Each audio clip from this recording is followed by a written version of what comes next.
What's up guys, Ace of Bats here, and I got the most broken card here in my hand. It's a new printing of Blackluster Soldier, never before seen. Let's get started.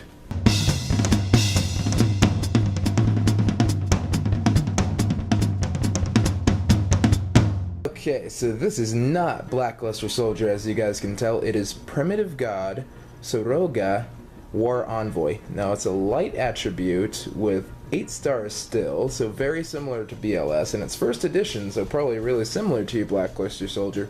It's part of set 306, it's number 25 in the set, if that makes any sense.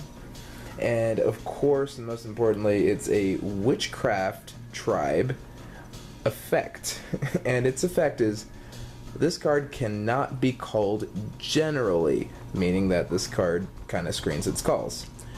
During the game, after delete each of the Fire Nature monster and Dark Nature monster respectively in your own base, Specia L call can be performed. I'm not making this up.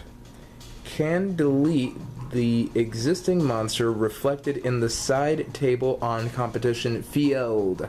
There are 2 L's.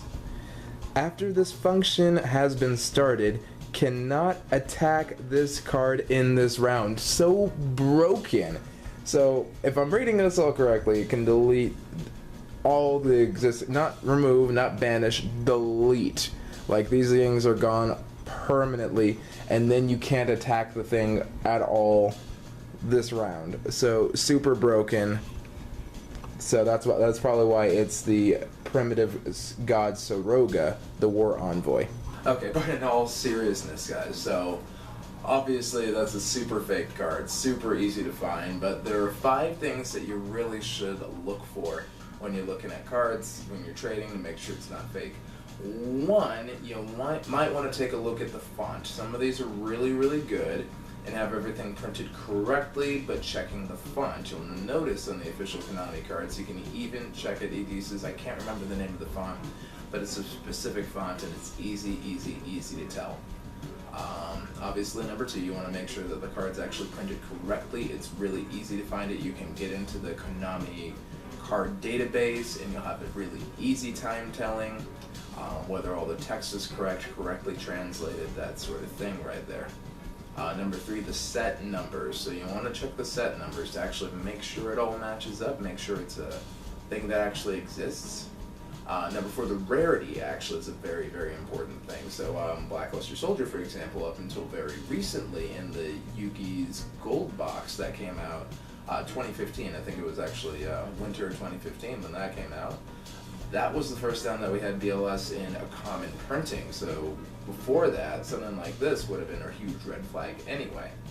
And most important thing, number 5, check the Eye of Anubis. So unlimiteds are going to be silver, and limited edition ones are going to be gold, or lower right hand corner, and you're definitely going to see that it's got, this one obviously didn't have an Eye of Anubis, but a regular card is going to have the hologram. You'll see the Millennium symbol reflected in the light when you move it back and forth. It's just like a football hologram. So, but anyway, that's all I had to say on fake cards. I wanted to read this one and then just give you the quick little tips on how to deal with it. But in the meantime though, Ace of Bats signing out.